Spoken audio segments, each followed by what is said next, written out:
Welcome back, everybody. I am Carlisle. This is Carla. And we are Carla times two. We are super pumped to have a super special guest on our show tonight.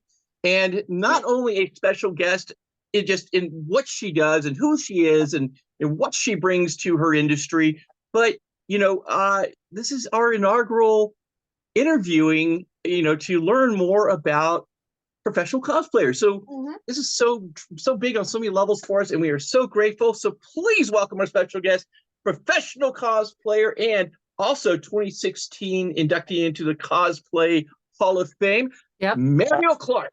Hi, everybody. It's a pleasure to be here. Thanks for inviting me.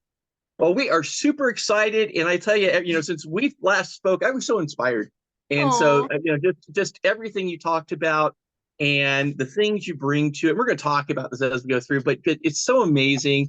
I mean, not only just as a professional cosplayer, but as a person, and what you bring to it and the importance of certain things. So I was so inspired. It's so really kind of cool. Thank you. So, well, I thought what would be kind of cool is let little Carlisle here fire away with his first question. Sounds great. Okay, sorry. Why did you start cosplaying? I was a theater kid from the day I could start crawling. I remember when I was 3, the ballet school that I was in, our little number for recital was a twinkle star, and I did not think my costume had enough twinkles on it to properly be a twinkle star.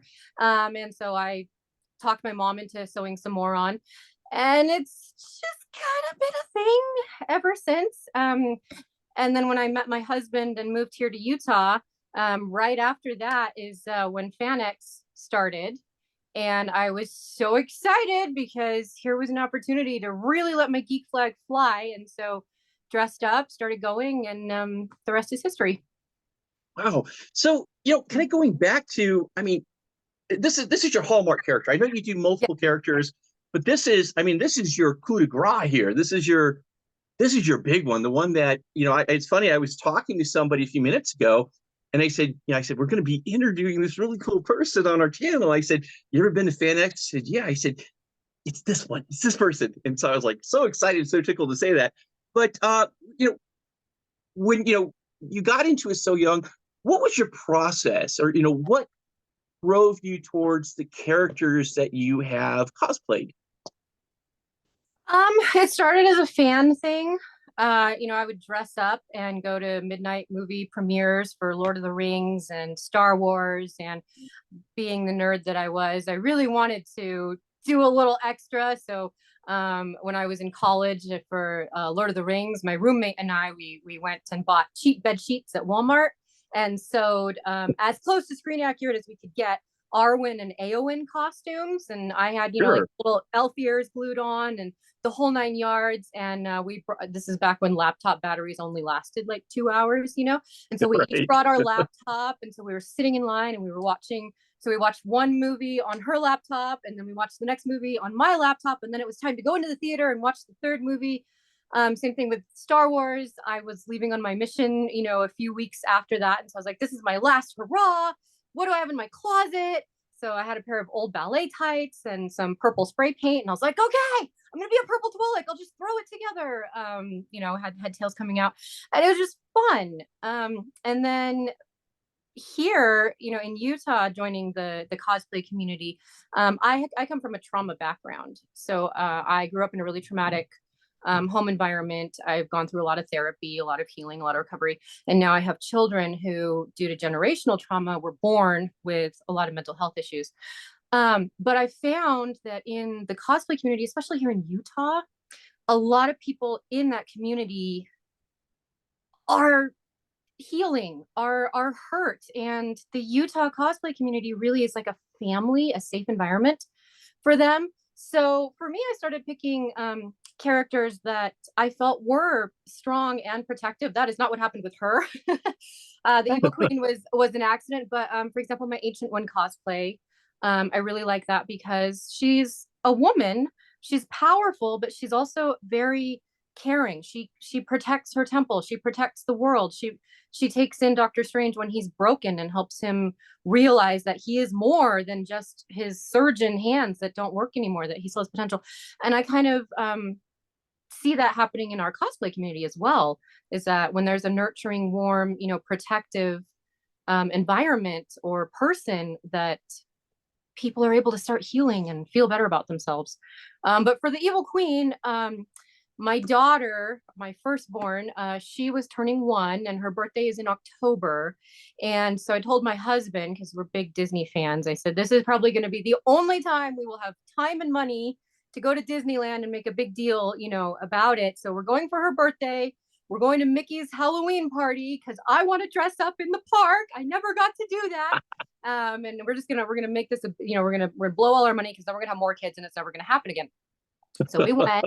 And I said, we got to theme the family, and she's going to be sleeping most of the time because she's 1. So what's a good princess cosplay that when she's asleep is still in character? Okay, that narrows it down to Aurora or Snow White. Do I want to paint myself green from head to toe or not? Not. Okay, so I'm going to be the evil queen. And and then we went to FanX the month before in September to do a dry run. I was like, this is the perfect opportunity. Like, if our hems are too long, if the cloak doesn't, whatever, I'll know that. And then I can make alterations before we go to Disneyland.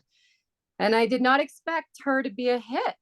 Because I thought, Disney villain, like animated, way back in the day, like this is not anything exciting. Sure. People are going to be there with their, Marvel superhero and other cosplays, but people freaked out. They loved it. And we couldn't get more than 2 steps without people stopping and asking us for pictures. Wow. It was really weird. I was not expecting it. And then That's exciting though. It was neat. It was nice to see so many people come up and kind of geek out and be like, oh my gosh, I loved this character, or my parents loved this character if they were, younger than me. But and then I got approached by Heroic, which is a charity cosplay organization here in Utah. Right. And, they said, hey, your costume is absolutely fantastic. Like, your details are amazing. You're even doing, like, when you're posing to take pictures, you've got the face. Like, we would really love it if you would join us, and then you can wear your costume again, because we do events, once or twice a month or more, where we go to, charity organizations or Make-A-Wish foundations, Wow. or other, in the community groups that work with kids with special needs, or kids who are, fighting terminal illnesses or whatever, and just bring some joy to their lives. And I was so excited that that was a possibility. And so I joined them, and then just kind of went from there. And this is what I was talking about, how I was inspired. Yeah, I mean, it's amazing. I mean, that's just a micro piece of what I was talking about. So, I mean, there's so much more that she does and what she brings. But so, kind of going into the costumes. Yeah. I mean, being the non-sewing kind of person that I am, I if you put a sewing machine in front of me, I just look at it, kind of, ooh, this is kind of cool. What's been the most challenging? I mean, because you have a very detailed costume. Yes. What's been the most challenging costume that you've developed? For myself or for other people? Because I do commissions as well. Oh, wow. So I see, there we go. Okay. Yeah. Each one kind of has its own challenges. I've been sewing for almost 30 years. Wow. So I do know a lot of tricks in that department. I don't do well with sculpting or painting. I can't draw water from a well. But I have friends in the community who are really good at those skills. So I'll trade with them. Like, the crown, for example, was printed by a friend of mine. And I sewed some stuff for her in exchange. It just kind of depends. Maybe 6-7 years ago, I had someone who wanted a Supergirl outfit, but she wanted the animated high school Supergirl. Oh, okay. Yeah. So like the little skirt and the unitard had, different colored sleeves, and everything was spandex. But then it had to have the super, the S logo on the chest. So wow. I was like hand cutting that out of spandex with an X-Acto knife, and like praying that it didn't, slip, and then using a special stretchy glue to glue it onto the back, because it was red on a yellow back, which then went on a blue unitard, and then there couldn't be seams anywhere, but it all had to stick and stretch. That one was pretty complicated. Oh, and then I had to edge the skirt with gold, but it had to be a gold foil spandex, and gold foil spandex was invented by Satan. It is it is incredibly hard to work with. It sticks to itself, and then when you're trying to sew with it, it grabs onto the presser foot so it won't slide through. And I had to make bias tape out of it, and anyway, circle hem, which if you're a seamstress, you'll be gasping in horror right now with all of these things I'm saying, but suffice it to say, it was a complicated build, but when I was done, it looked fantastic and she looked amazing in it, so it was totally so cool. Well, the good news is I was horrified anyway just going through that, and you had me lost at I did this, and I'm like, okay, cool, yeah, this is cool. It sounds hard. Because I mean, I can't do any of that. I don't draw, I don't paint, I don't, much less sew. I mean, the creativity on that is amazing, and I couldn't even fathom just how your brain works with that, because I mean, just putting those things together and doing that. I mean, it's so creative, so just wow. Again, for me, that's amazing. You know what it is? It's ADHD. Okay, there you go.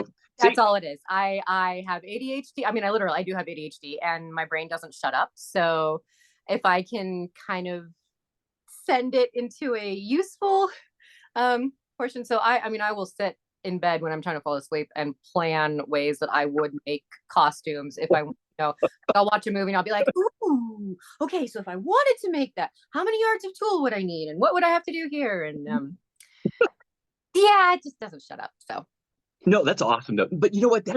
That's what screams, the purity of it and the purity of what you bring to it. It's so important. I mean, you have people at all different levels. You have people who do it just, I don't know, I've heard kind of hobbyist, that I think that might be like us, where we go and purchase something and then stick it on and go, and then you have, I mean, that's our entry. And then you have the ones that, take it to the next step, and, it's still for fun. I think it's always for fun, but then they start sewing things and putting their things together. And then you have the next level where, I mean, like this, which is just amazing, and just so many different dynamics, and not only the costume, but the mannerisms of the character, and taking on that character, being that character. I mean, it's like an actor taking on a role, and maybe, I mean, I never really thought about that a cosplayer really, to be really good is going to, or not, I don't want to say really good, but when they really, that's their art, their science. Yeah, it's that to the performance, to the presentation. And some people only focus on costuming, and that's okay. Some people only focus on armor and warbler, and that's okay. Some people are really good at putting on the character, and that's okay, because like you said, it's play, it's cosplay, and as long as you're having fun, that's what matters. If you're not having fun anymore, you're not doing it right, and it's time to step back and adjust. But I will tell you something. I bought my Ancient One cosplay because I didn't want to deal with sewing all the pleats on her vest, and so I bought it, and now I'm like, okay, now I really do want to remake it, because it was made out of polyester and it does not breathe, and I sweat like a pig when but it was great because I wanted to be that for fanx, and I didn't have time with my younger two. They're a year apart and they were still needing a lot of hands-on attention, and so I said, I want to have fun, I want to do something other than the evil queen, I want to be the Ancient One. I'm gonna buy it, and then it's less stress for me, and I'm still enjoying what I'm doing. And so it's okay. Cool. It's okay to buy. It's okay to buy your costume. It's totally fine, as long as you're having fun with it. That's what matters. And you're supporting someone who does costuming as a commission, so it's great. Absolutely. Yeah. So, you've played multiple characters. You just talked about two right there. What are some other characters? I know kind of a head start. I know what's because you're going to be at FanX this year. fanx, yes. So everybody watching, you know, she's gonna be there. I Now am. the question is, which costume are you gonna catch her in? So So I am at fanx. I am definitely going to be a Jawa. I will be a Jawa on Thursday. I will be with the 501st and the Rebel Legion raising money for the Make-A-Wish Foundation. awesome. I will be with the Sandcrawler, which if you have seen me before as a Jawa, you know what I'm talking about. So if you see a Jawa with a Sandcrawler wandering around the con floor, that's me, and feel free to come trade with us. We will have lots of completely random Jawa junk, and we will also be taking donations for Make-A-Wish. But I have the ancient one. I have an Edna Mode cosplay, which was a joke because I have sewn costumes for so many people and like repaired people's costumes. And one of the people that I was repairing a costume for, he had a Frozone costume. And Oh, so that's cool. as I was repairing it, he was like, "You're like our own personal Edna Mode." And I was like, "Well, okay then. Guess I have a new costume to make." And I decided I didn't want to do her black dress because that's a Right. lot of anyway. So and the Jack Jack short where she's babysitting Jack Jack had just come out, and I loved her robe, her kimono robe. So I spent way too long trying to find a print that would match that, and could not find a silky satin print anywhere. Finally found one in a jersey knit, which is not the right kind of fabric to use for a robe because it stretches. So I had to reinforce all the seams with to strengthen them so that they didn't stretch, and it was way more effort than it should have been, but it looked fantastic. And so then I ran around that convention grabbing anyone who had a cape and going, "No capes, no capes," and just had a blast. It was a lot of fun. This is why Spider-Man doesn't have a cape. Right? Yes. No capes. No cape. No capes. I had a Zatanna from DC Comics cosplay. I had Oh wow. a Jade, who was one of the Green Lanterns in the Green Lantern Corps. She's the one with the green skin and the green hair. Have her. I have, it needs to be completely repaired and rebuilt from the ground up, but I have Ula from Star Wars, from Jabba's Palace. Oh wow, that's cool. I have multiple variations of the Evil Queen because every time I get an idea or a mashup, I'm like, "Oh, I should do that now too." So I have a pajama Evil Queen. I have a Renaissance Evil Queen. I have the Hag like mask. Right. I can turn into the Hag. Did you carry Apple? Oh yes, I have several poison apples. Don't ever get the apple from her. Various sizes. No. I saved the apple for Snow because I want to have a healthy snack so that she sleeps well at night and never has to see a doctor ever again. I love that. Yes, I love that. It takes a lot of work. It's a proprietary blend of essential oils, vitamins, and yes, other youthful things. Translated for those insomniacs, she's got the answer. I do. But you can't afford my prices. Uh-oh. All right, apples are out. Yeah. So what's your favorite part so far? I mean, because you've been doing this a long time. When you go to conventions, what's your favorite part? Yeah, all of it. I like seeing people who I'm friends with on Facebook, but I only get to see them at FanX. I love seeing them there. I call them my con family. I love seeing my con family. I love giving out hugs. I love getting hugs. I love seeing kids' faces light up, especially now that villains are kind of back in. I can't tell you how many little girls dressed as Evie from Descendants have come running up. You're right. Interesting. Yeah, which actually was what got me watching those movies, because I had them coming up and being like, "Well, how did you get off the island?" And I'm like, "I have no idea what you're talking about, little girl." So I decided it was time to watch the movies, and then I was like, "Oh my gosh, these are actually really cute. I like these better than High School Musical." So, so yes, I did watch the fourth one when it came out, because I'm a nerd that way. But just things like that, and pretending to be mad when people call me Maleficent, or I can see it happening. Oh, it happens at least once every time I dress up as her. Interesting. I mean, as Evil Queen, at least one person calls me Maleficent. It's become a running gag in the cosplay community now. But yeah, it's fun. It's fun seeing people for the first time, meeting new people. It's fun seeing people that I know from before.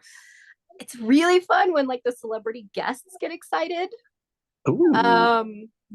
Robert England actually Huh? spotted me in, in the hallway when he came to FanX, and he fangirled.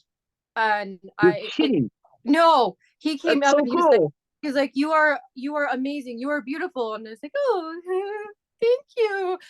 And then he started just word vomiting to me about how when he was young, he worked at Disney Animation Studios and he wasn't allowed I on didn't the know that. like he was just a mail boy or an errand, like a gopher. And he said they weren't allowed on the floor where the animators worked, but sometimes he'd sneak in and just kind of, look at stuff. And he said his favorite thing to do was there was on the wall was an original cell from Snow White, and it Oh was the evil wow. queen. It was the evil queen, and he said he just loved, sneaking in and Wow. looking at that picture because of what it meant. That without that movie, Disney Animation Studios wouldn't even be there for him to work at.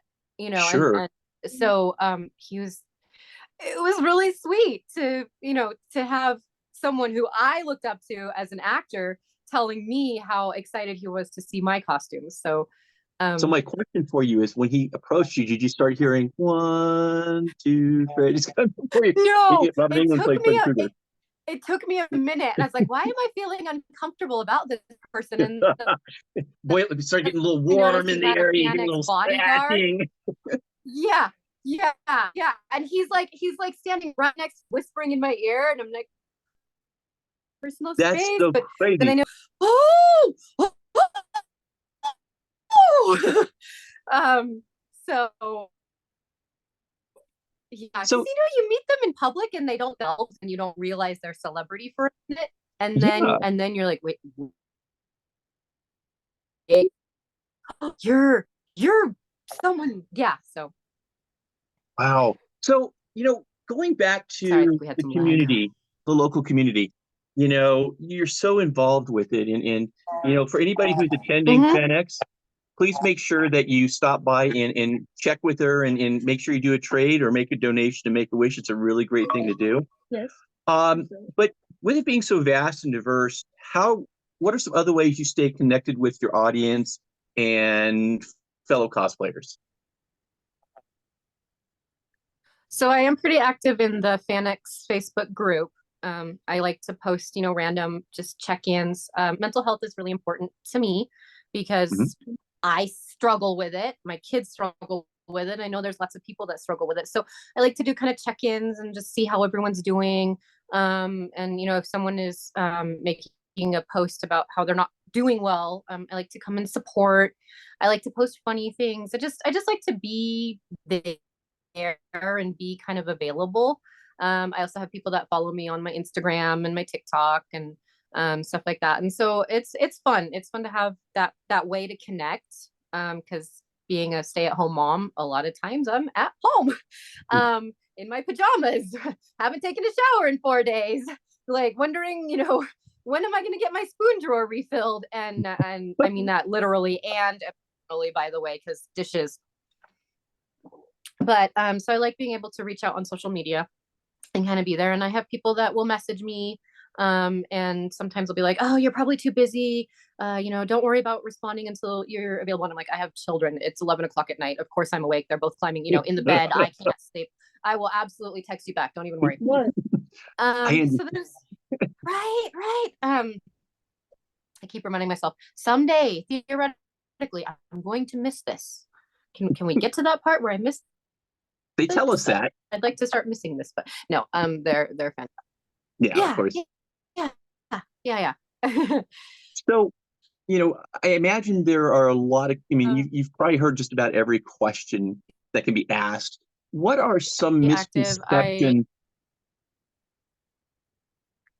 What are some misconceptions that you find that people have about cosplay?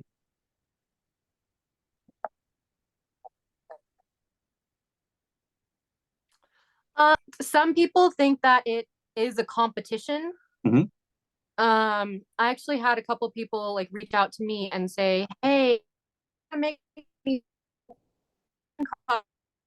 costume, but I don't want to step on your toes. And I was like, oh, let's have 15 evil queens at fanx. That would be fantastic. If you have a connection to that character and you want to be that character, be that character. I don't own the character. It's okay. I share. I'm good. Some people try to gatekeep, and that's disappointing. But so it's not a competition. You can have the same costume as someone else, and it's okay as long as you're having fun with it. Another common misconception is that you have to have the same body type or gender or skin color as the character that you want to cosplay. And that is not true at all. If you have a connection to the character, cosplay the character. I love gender bent cosplays. I love mashup cosplays. I want to see you doing something that means something to you that you're having fun with. Even if it's a t-shirt that says, "This is my muggle cosplay," you're having fun. It's a joke. It's great. I love it. I will love that more than the masters category costume that took them 2 years to build, because you are having fun with it and you have a connection with it and you're doing it for your own enjoyment, which is not to say that the masters categories aren't, but it's a different feel. And another misconception is that you have to be good. You don't have to be good. If you have a Thor costume from the Walmart Halloween aisle, as long as you're having fun with it, and a kid comes up and says, "Are you Thor?" and you say, "Yes, I am. Would you like to hold my hammer and see if you're worthy?" and you make their day, that's what matters. That's what matters. Obviously, if you're in, one of the costuming clubs, like the 501st, the Rebel Legion, Heroic, other things like that, then there are costuming standards that you have to match. But that's so you can continue to bring that magic to kids. It's not because people are trying to gatekeep you out. It's because we're trying to help bring that magic. I know I already said magic. I'm trying to think of another word to replace it, and my brain is checked out for the day. But we're trying to keep that alive for them. But if you are wanting to play in costume, then be a cosplayer. Do it. There's nothing wrong with that. Excellent. Kind of following that, what advice, if you have, for the entry level person, you kind of talked about this in some way, but what would be the most important thing you would say to somebody wanting to become involved in cosplay? Pick a character that you connect with to start out with, because it's a lot easier to do the work. If you're going to make the costume yourself, it's a lot easier to do the work if you already have a connection with the character. You're more willing to research details, look up materials, spend 16 hours sewing only to realize you have to rip out all the seams because you did it backwards, and whatever. But it's easier to do that. Or if you have to buy the costume, that's okay too, because you will have that connection and you will be working with the person to find someone who will do the quality that you're looking for. But then it's easier to, when you're in costume and someone's like, "Hey, can I take a picture with you?" It's easier to strike the pose because what the character, you're not quite so uncomfortable. For example, when I did the ancient one the first time, and people would say, "Oh, can I take a picture with you?" Absolutely. "Oh, okay, wait, I'm not the evil queen. How does the ancient one pose? Shoot, give me a minute." It took some time to kind of slip into that. Whereas with the evil queen, all I have to do is think of my kids, and all of a sudden, RBF, and the eyebrow goes up, and I'm a very upset queen. It just comes naturally. So pick something that you connect with for your first cosplay. Pick something easy. Pick something simple. I mean, if you are a Supernatural fan, throw on a flannel shirt and a pair of jeans, and grab a bone knife, and you are clearly a Winchester. Like, boom. This is what we're talking about. Doctor Who, when we talk, Doctor Who, yeah, you say Winchester, Supernatural. I wasn't sure if you were talking about Dean and Sam, and that, or you're talking about Supernatural as a genre. So I feel this. This is geekdom together here. This is the world of it, and it's so much fun, and it's so positive, and it's so neat, and so the sky's the limit. Oh my goodness. Agreed, completely. And Wow. Doctor Who, all you need is a trench coat, a blue pinstripe suit, and some red sneakers, and everyone's gonna know that you're David Tennant. Like there is not That's right. in there. So there are a lot of fandoms where the costume is very easy to source from DI or Walmart or something like that. You don't have to go all out. And then there are cosplay fandoms where you kind of have to, like anime, especially. A lot of the costumes are very complicated and They have are. some are really difficult to translate into real life because when you're animating something, you can make them do things that just laws of gravity don't allow. But I have wondered how they do that a lot of times. yeah, yep, So a fun question. Not yes, that it's not fun, but funny question. You ever had a malfunction on your costume when you're at a convention? uh-huh, oh yeah. Would you like to share? I'm trying to think, like, because there have been many. Um, What's the one that stands out as the most the craziest one? okay. Well, so this wasn't an embarrassing one. So we'll go with this one. This is the child-friendly one. My very first official 501st Jawa event. So I had my Jawa costume. I had finally gotten through, the approval process. It was my first official event as a 501st member. I was so excited. It was for the burn camp, up the hill, the mountain. Oh, okay. In anyway, and so I had a sound glove so that I could make Jawa noises. That I could be That's cool. a vocal Jawa.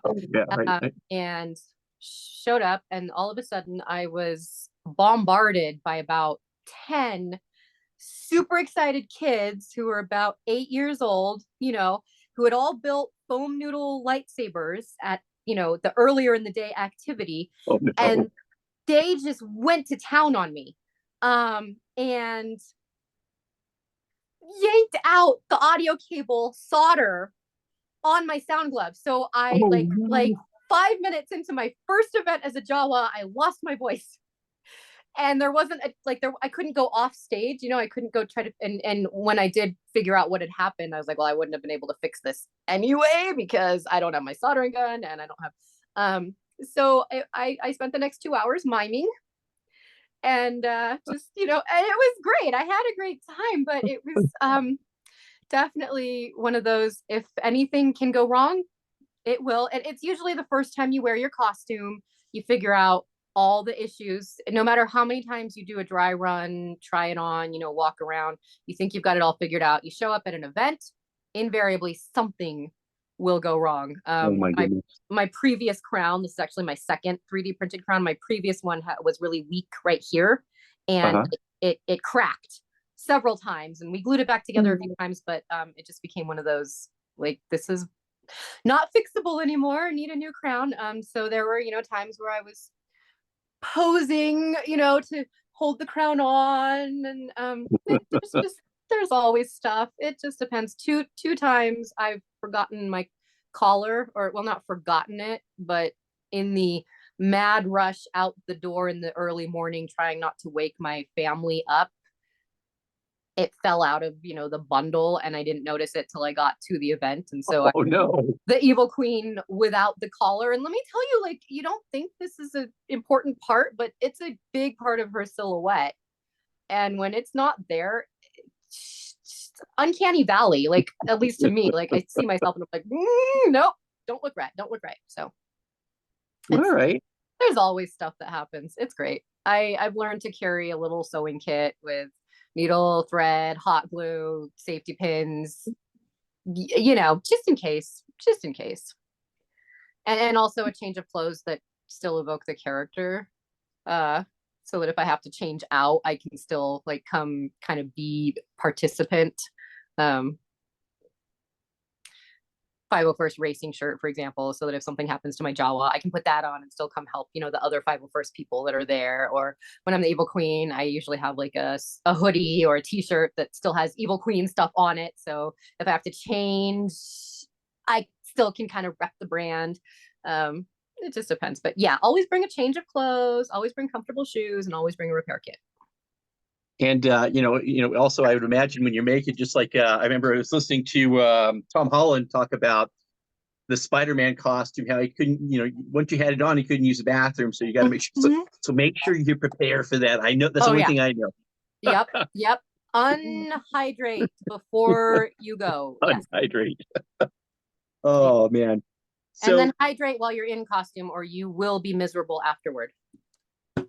especially if you're wearing polyester, probably, right? Yeah. So my last question for you is this. What's the one character that you haven't cosplayed that you would love to cosplay? That's a good question. I don't know. I've got a few on my when I get a little too old and wrinkly to effectively be the evil queen list. But